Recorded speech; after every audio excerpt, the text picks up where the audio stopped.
بسم اللہ الرحمن الرحیم۔ میں ہوں عنایت اللہ کاشف ایڈوکیٹ اور آپ دیکھ رہے ہیں لیگل انفارمیشن۔ قانون کرایہ داری کے حوالے سے آج ہماری آخری ویڈیو ہے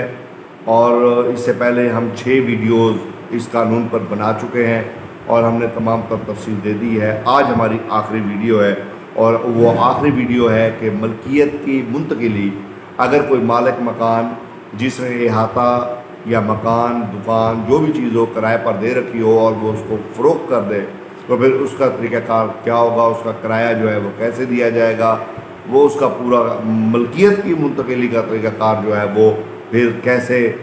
کرائے کے حوالے سے، ادائیگی کرائے کے حوالے سے، مزید جو ہے وہ جو تحریر لکھی جائے گی اس کے حوالے سے کیا طریقہ کار ہوگا، آج میں آپ کو یہ تمام ڈیٹیل دینے والا ہوں۔ ملکیت کی منتقلی کو ڈسکس کیا گیا ہے سیکشن 30 قانون کرایہ داری املاک پنجاب 2009 میں، جس میں کہا گیا ہے کہ اگر کرائے پر دیے گئے احاطہ جات کی ملکیت منتقل ہو جائے تو نیا مالک رجسٹرڈ ڈاک یا کوریئر سروس کے ذریعے کرایہ دار کو انتقال کی تحریری اطلاع بھیجے گا۔ اب یہ بات بڑی سمجھنے کی ہے کہ اگر وہ زمین، احاطہ، مکان فروخت ہو جاتا ہے، ملکیت منتقل ہو جاتی ہے تو انتقال کی تحریری اطلاع جو ہے وہ بھیجنا ضروری ہے، اور یہ 2 ذریعے سے بھیجی جائے گی۔ ایک تو رجسٹرڈ ڈاک کے ذریعے جو ہمارا ڈاک خانہ ہے، پوسٹ آفس، اس کے ذریعے، یا پھر کوریئر سروس کے ذریعے بھیجی جائے گی، اور یہ تحریری طور پر بھیجی جائے گی۔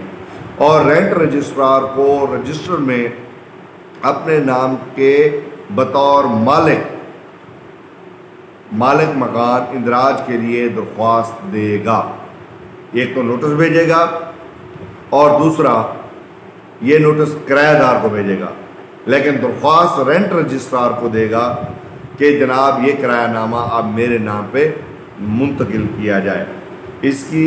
سب سیکشن 2 جو ہے وہ کہتی ہے کہ رینٹ رجسٹرار کرایہ دار کو مالک مکان کے خرچے پر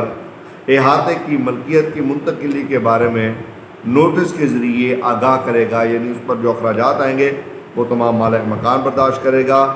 اور وہ نوٹس دیا جائے گا کہ جناب اب یہ مکان فلاں شخص کا تھا، اس نے سیل کر دیا، اب فلاں شخص کو مل چکا ہے، اب یہ مالک ہے، اس کے تمام تر اخراجات وہ بھرے گا۔ اس کو اسپیشل نوٹس جو ہے وہ کے ذریعے اس کو آگاہ کرے گا جس کے اخراجات مالک کے ذمہ ہوں گے۔ اگر واجب الادا کرایہ نائب مالک مکان کو اس دن سے جب نوٹس حسب معمول ذرائع سے کرایہ دار کو پہنچ گیا ہو تا 30 دن کی مدت کے اندر کرایہ ادا یا پیش کرنے پر کرایہ دار کرائے کی ادائیگی میں ناکام تصور نہیں ہوگا، یعنی وہ 30 دن کے اندر جو ہے وہ کرایہ اس کو دینے کا پابند ہوگا، کہ کرایہ جو ہے وہ 30 دن کے اندر نوٹس ملنے کے بعد وہ اس کو دینے کا پابند ہے۔ اور اگر آگے پیچھے ہو جاتا ہے تو پھر بھی وہ ناکام تصور نہیں ہوگا، کیونکہ ملکیت کی منتقلی ایک بہت بڑا پروسیس ہوتا ہے، اس لیے اس کو جو ہے وہ ناکام تصور نہیں کیا جائے گا۔ تو یہ ذہن میں رکھیے گا کہ اگر کوئی جائیداد، مکان، احاطہ جب سیل کر دیا جاتا ہے تو کرایہ دار کو انتقال کی اطلاع تحریری طور پر دینا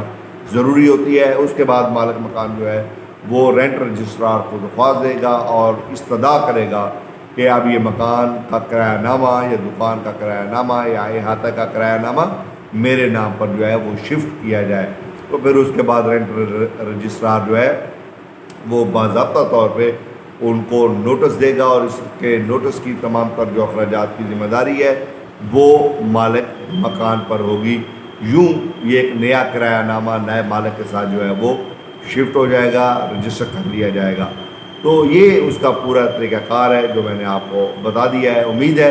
آج کا موضوع آپ کو پسند آئے گا۔ اگر ابھی تک آپ نے بیل آئیکن کو پریس نہیں کیا تو پریس کر لیجئے، چینل پر نئے آئے ہیں تو سبسکرائب کر لیجئے، ویڈیو کو شیئر ضرور کیجیے گا۔ ویڈیو دیکھنے کا بہت بہت